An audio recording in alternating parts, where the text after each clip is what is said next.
अरावली में कोई भी रिलैक्सेशन नहीं दिया गया है। पहली बात, अरावली भारत के 4 राज्यों में है, दिल्ली, हरियाणा, राजस्थान, हरियाणा और गुजरात।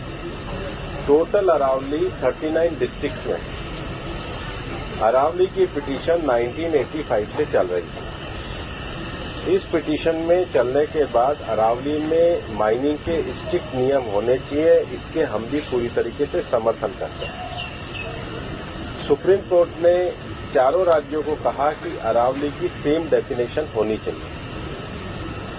सेम डेफिनेशन में 100 मीटर को, जो कि 1968 का जो जियोलॉजी का स्टडी है रिचर्ड मॉर्फी, उसके कारण है। कुछ यूट्यूब चैनल ने और कुछ लोगों ने एक कंफ्यूजन खड़ा कर दिया कि 100 मीटर का अर्थ होगा टॉप के 100 मीटर। ऐसा नहीं है। उसका जो बेस स्ट्रक्चर है, जो पर्वत का बेस स्ट्रक्चर है, अगर वो जमीन के अंदर भी 20 मीटर है, वहां से लेके 100 मीटर तक प्रोटेक्शन है।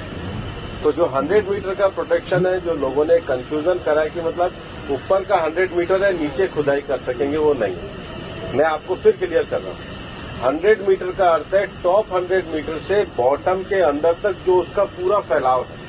पहाड़ी तो ऐसे होती है, तो उसका बॉटम तो बड़ा होता है। जहां तक उसका बॉटम जाएगा वहां से लेके 100 मीटर तक प्रोटेक्शन है। और अगर एक पहाड़ी और दूसरी पहाड़ी के बीच में 500 मीटर का गैप है, तो वो जमीन भी अरावली रेंज मानी जाएगी। इस डेफिनेशन के आने के बाद 90% से ज्यादा एरिया प्रोटेक्टेड एरिया में आ गया। 90% से ज्यादा। मेरा ये स्टेटमेंट लिख लीजिए, टोटल अरावली का एरिया 1,47,000 स्क्वायर किलोमीटर है। इसके बाद केवल अभी की जो मेरे पास 39 डिस्ट्रिक्ट है, केवल 217 किलोमीटर, मतलब 2% में ही माइनिंग हो सकती है। और वो भी हर तरीके से नहीं हो सकती। उसके लिए भी सुप्रीम कोर्ट ने डायरेक्शन दिया है कि आपने जैसे सारंडा और झारखंड में एक पूरा पहले माइनिंग प्लान बनाया है, वो प्लान तैयार करिए। वो प्लान तैयार करने के बाद भी ICFR जो इंस्टीट्यूशन है उसकी परमिशन होगी, उसके बाद ही परमिशन मिलेगी। दिल्ली में कोई भी माइनिंग अलाउ ही नहीं है, ना होगी। मैं फिर दोहरा रहा हूं, दिल्ली के अरावली हिल्स में माइंस पूरी तरीके से बैन है। अरावली में लगभग 20 से ज्यादा फॉरेस्ट रिजर्व प्रोटेक्टेड एरिया वो एज इट इज रहेंगे। तो reserve area, protected area, even 100 metre भी पहले क्या होता था, जो लोगों ने करा था कि टॉप को छोड़ के नीचे खुदाई करते थे, तो वो एक तरीके से उसके चारों तरफ करते थे। अब वो भी नहीं कर सकेंगे।